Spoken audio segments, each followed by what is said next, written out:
Welcome, ladies and gentlemen. I'm Marcus Aurelius, and this is Dominions 4, The Thrones of Ascension, a fantasy turn-based strategy game by Illwinter Game Design. What I love about this game is that you don't have to deal with the same old fantasy tropes. There's no elves or dwarves or orcs. Instead, you have nations that are based on history and mythology. The story goes that the Pantocrator, basically the god of the world, has disappeared, and now there's a bunch of powerful beings who are fighting each other in mortal combat to try to determine who takes his place. You play one of these pretender gods. Now, I'm new to recording, so please let me know if the volume levels are okay, if you can hear my voice. I'd really appreciate it. The first thing you want to do when you start a new game is pick the map that you're going to be playing on. There's a lot that are included, and you can also get a random map, but I've decided on the map Streamlands by forum member Elmoki. I like this map because it's small enough for a short but exciting game, and it's also wraparound, so that makes it a bit more tactically challenging as you can't just hide up in a corner. You have enemies generally on all sides of you.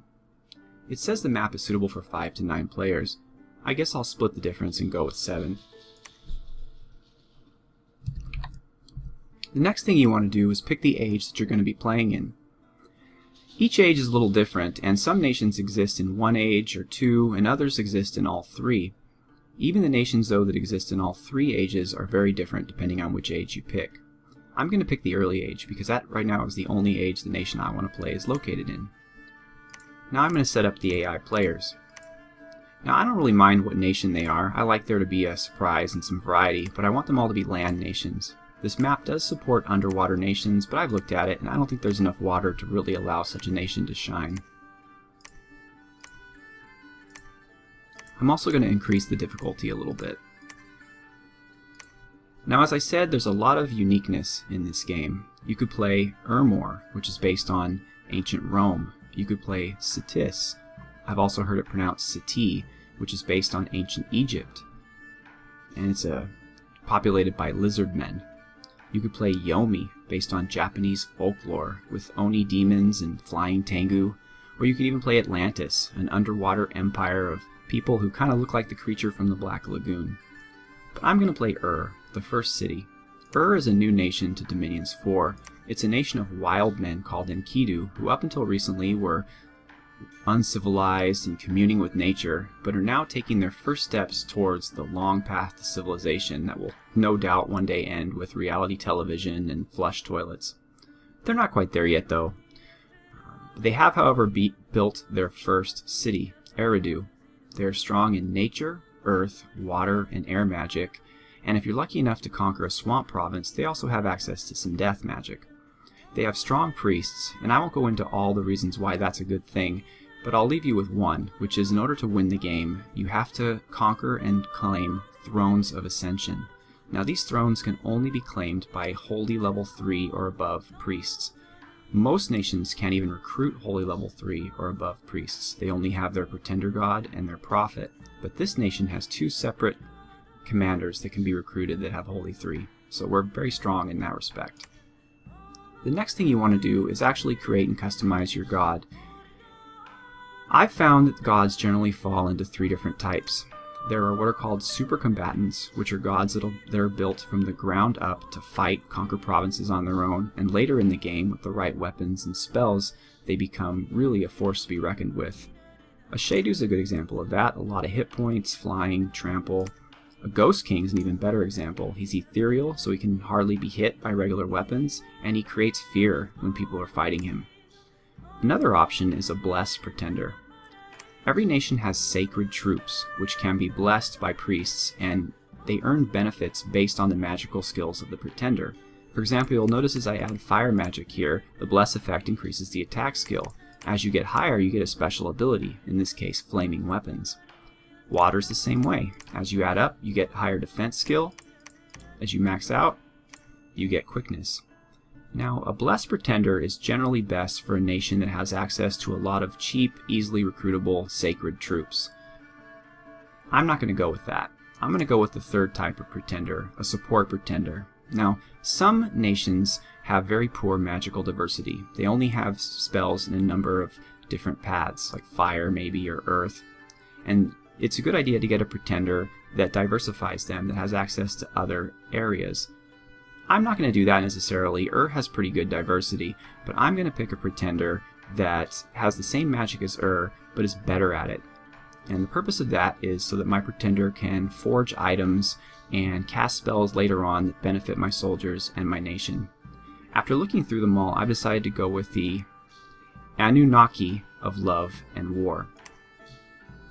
The Anunnaki is a giant of divine heritage. She was once the warrior and lover of the previous Pantocrator, but was imprisoned for her violent and promiscuous behavior.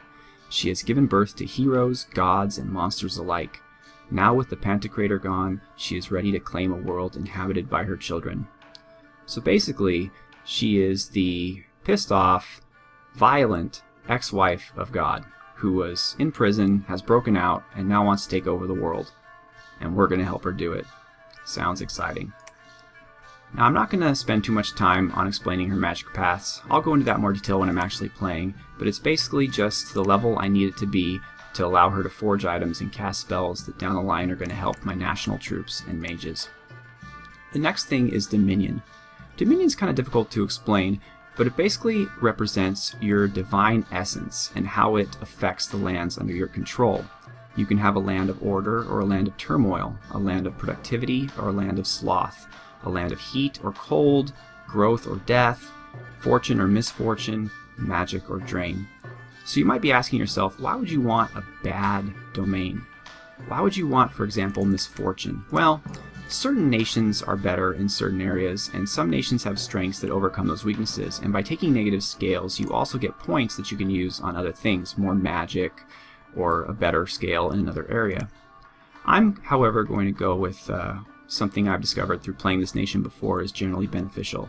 I want high order, which gives me increased income because these guys are expensive. I want a little bit of production because their swords and shields require materials, and production allows you to have more of those. This nation prefers Heat 1. I'm actually going to raise that to Heat 2. It hurts me a little bit, it lowers my supplies, but it hurts regular nations even more because they prefer it to be temperate. And I'm going to give myself a point of growth, which reduces the negative from the supplies. Actually, it completely checks it out, and it also increases my population growth. The more population you have, the more money you make from taxes.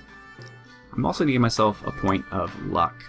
Luck is good to have just because you get special events throughout the game which gives you magical gems or money or heroes who want to fight for your cause. So it's good to have. Next is I don't want my dominion to be overpowered by other gods. Just because you own a province and your troops are in it doesn't necessarily mean that province falls under your dominion. Some gods who have stronger dominions can overpower the dominions of weaker gods, and your troops get a bonus of morale for fighting in your own dominion. So I'm going to raise that up to stay competitive. Now you'll notice that I'm at negative 143 design points. I can't afford this god, but that's okay, because there's some other choices you can make. Right now the god is set to start awake, meaning she's ready to go from turn 1, but there's other ways you could do it. You could also start your god as dormant, which means she's sleeping and will wake up after about 12 turns or a year. Or you could set your god as imprisoned, which means they are unable to come into the world for about 2 to 3 years. Now, reading the flavor text again, it would make sense to make my pretender imprisoned, but I need her to do some site searching and get going pretty early, so I'm actually going to go with dormant. That gives me with 7 remaining design points. Can't do anything with those, so I'm ready to go. All that's left at this point is to name my pretender. Since she's the goddess of the nation of I think I'm just going to be very boring and choose Ursula. It's not the most exciting name, but it gets the point across. All praise Ursula. Well, they all might not right now, but they will. Oh yes, they will. Next we set the game settings. This is the last thing you do before you play. I'm not going to make too many changes, but I'm going to increase the special site frequency from 45 to 50. Special sites are basically magical sites that you find when you search for them, and they generally provide gems, but they could also provide unique things to summon, like creatures and mages. They're fun to have. I like them a lot. I'm also going to enable score graphs. This shows you things like which nation has the most provinces and armies. Some people think it's cheating, but I'm playing this single player, and I think it's just fun to keep an eye on. I'm also going to increase the Hall of Fame entries.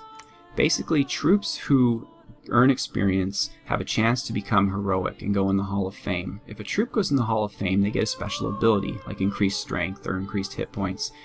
And it just adds a bit of uniqueness to the game, and I enjoy it, so I'm going to bump that up. There's also Thrones of Ascension. I mentioned that to win the game, you have to claim Thrones of Ascension.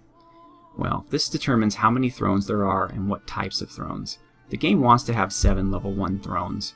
A level 1 throne is worth 1 point, a level 2 throne is worth 2 points, and a level 3 throne is worth 3 points. The game wants to start me with 7 level 1 thrones.